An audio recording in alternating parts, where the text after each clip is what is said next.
my name is Claire Ellerbrock, and I'm a nurse practitioner from NP for NP's Nurtured Path for Nurse Practitioners.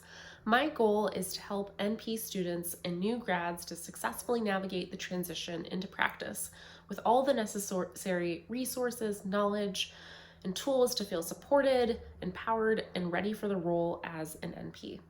Today I'm going to talk about how quality charting makes you the most well-liked provider and keeps you happy too.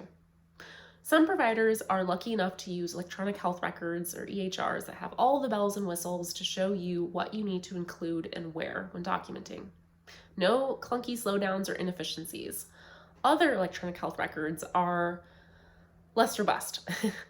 Regardless, though, of the EHR system your company uses, it's important to make sure you have your own efficient, consistent, and clear system of documentation. Charting in this manner will not only save you time on subsequent visits with patients, but it will also make you a well-liked provider by other clinicians who read your chart for mutual patients you share. I never felt completely prepared to write quality, efficient notes when I was in school as a nurse practitioner student. I did learn the fear surrounding liability and about the importance of not documenting too much. Luckily, though, over time, I learned to write efficiently and clearly for my understanding and sanity, as well as the understanding and sanity of the providers who needed to review or access my notes. I want to spend a little bit of time about talking about charting nuances. Now, there's already a lot of general advice about how to chart more effectively, and there are aspects to emphasize that differ by specialty, though. For example, if you're a psychiatric nurse practitioner, the risk assessment section is critical to have in a note, while for other specialties like primary care, it's not necessarily important to highlight the risk assessment section. There are nuances of what is stressed in terms of documentation by different specialists. What is important to include for all providers to streamline notes is a standard introduction to the note and a clear plan of action at the end that builds from previous notes. Now I want to talk about something called the HPI one-liner. I learned about HPI one-liners from an experienced provider when I was beginning my career as a nurse practitioner, and I'm so grateful I learned this tip. I'd never heard of an HPI one-liner when I was in school. History of presenting illness, or HPI one-liners, are an informative sentence at the beginning of your note that includes all the pertinent information. It's like a delicious amuse-bouche before you continue on with your meal, or in this case, with the rest of your note.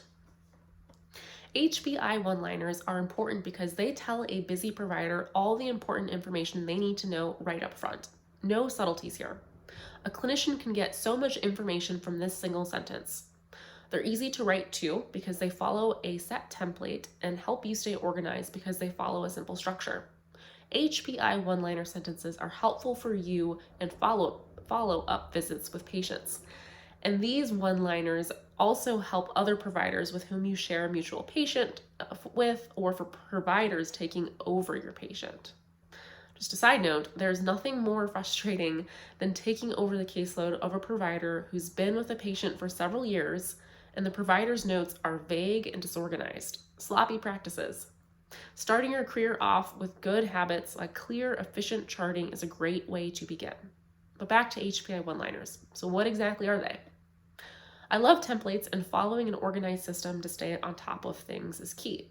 The general format for an HPI one-liner is as follows.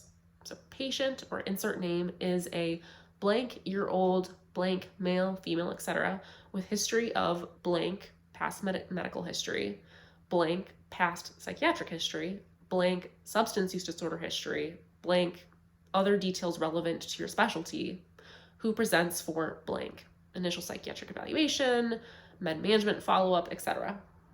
Here's a more concrete example filling in those blanks.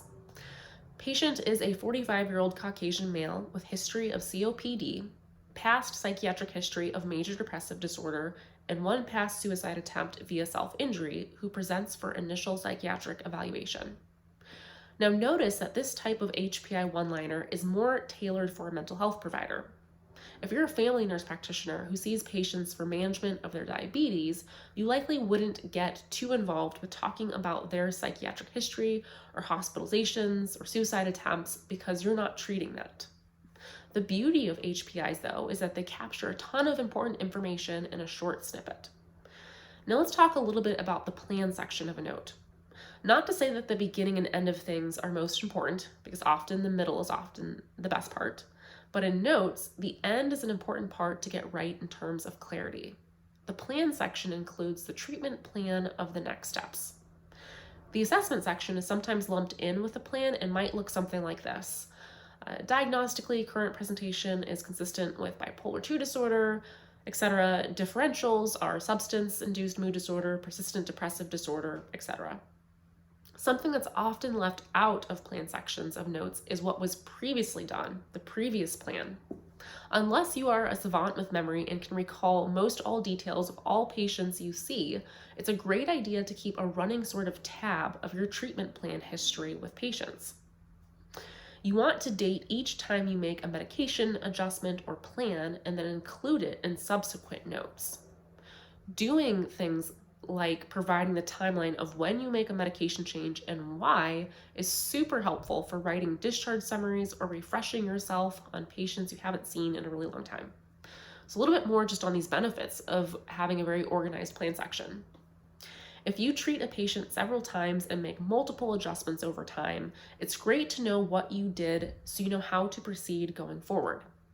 Or if another provider takes over, they can review your chronological plan section concisely without having to read all of your notes.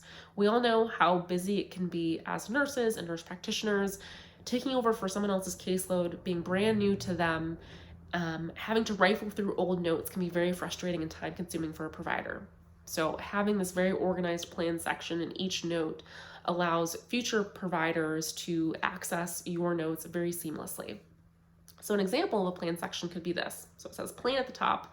Let's say the most recent time you saw a patient was September 20th. So you'd write 9/20 and then your plan section, like auditory hallucinations have dissipated, patient is tolerating medication regimen well, continue risperidone 0.5 milligrams in the morning and 1 milligram at bedtime, 30-day supply given, 1 refill, follow up in 6 weeks, sooner if needed, or whatever else you include in your plan section for what you're doing. So that's at the top of your plan section. And let's say the previous time you saw them was a couple weeks ago, September 6th. And so the information from your September 6th note would be included right below your September 20th note. And in that you might say, patient tolerating risperidone well, Ames was assessed with a score of 0, continue risperidone 1 at bedtime and start 0.5 milligrams in the morning for auditory hallucinations persisting throughout the day, obtain repeat EKG to assess for QTC prolongation, or whatever else you include in your note for your patient. And each time you, each subsequent note that you make will have more, you're kind of adding on to this running tab of changes that you're making. So notice that the most recent plan recommendation, again on September 20th, is listed at the top, and the first adjustment you ever made when you first met the patient is at the bottom. So keeping a running tab of the medication adjustments allows you to stay organized and clear with yourself and others who access your notes.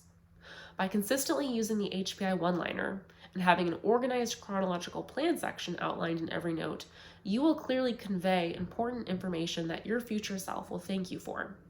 You will also likely very quickly become a well-liked provider who anyone who needs to access your notes will enjoy.